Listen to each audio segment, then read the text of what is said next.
Salut les acheteuses, salut les acheteurs. Aujourd'hui, on va parler d'un sujet qui est la source de tous les vertiges. Je veux bien sûr parler du sourcing. Le sourcing, ou sourçage en français, est une pratique vertueuse pour un achat réussi. Alors, focus obligatoire. Qu'est-ce que c'est? Comment on s'en sert? C'est parti.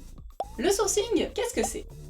Le sourcing consiste à sonder l'état du marché économique pour préparer au mieux son marché contractuel. À l'origine, c'est la pratique qui a développé cette possibilité en s'inspirant de ce qui se fait dans le secteur privé. Désormais, c'est consacré dans le code de la commande publique. Le sourcing est un instrument de définition du besoin de l'acheteur. Et c'est un instrument qui brasse très large. L'acheteur peut consulter, réaliser des études, solliciter des avis ou préinformer les candidats. Et pour cela, il peut se rapprocher tant des entreprises privées que des autres acheteurs et faire ce que l'on appelle du benchmarking. Sur le format, on peut penser à plein de choses. Requête en direct, salon de discussion, forum, visite, échange avec les fournisseurs. Les possibilités sont très larges, mais pourquoi est-ce qu'on fait tout ça?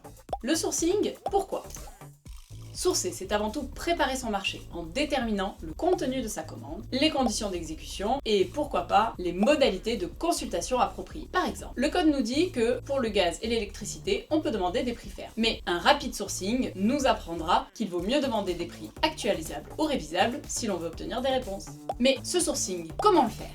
Le sourcing en lui-même n'est pas réglementé. À ce stade, les principes fondamentaux de la commande publique ne s'appliquent pas à faute de candidats identifiés. Cependant, une fois la consultation lancée, l'acheteur doit veiller à ce que son action de sourcing ne vienne pas polluer sa consultation. Il devra notamment généraliser les suggestions faites par les entreprises consultées pour ne pas rédiger un cahier des charges discriminatoire. Il devra également rétablir l'égalité de traitement avec les entreprises non sourcées, par exemple en communiquant le contenu des échanges avec ces entreprises, mais également en modifiant la date limite de remise des offres pour que tout le monde ait le temps de répondre. Et je vous entends me dire, mais comment faire un bon sourcing? Alors, quel meilleur outil pour réaliser un sourcing efficace que la plateforme AW Solutions Sourcing dédiée aux acheteurs? Je vous y retrouve sur le lien ci-dessous. Quant à moi, je vous retrouve très bientôt pour toujours plus de shorts dans la commande publique.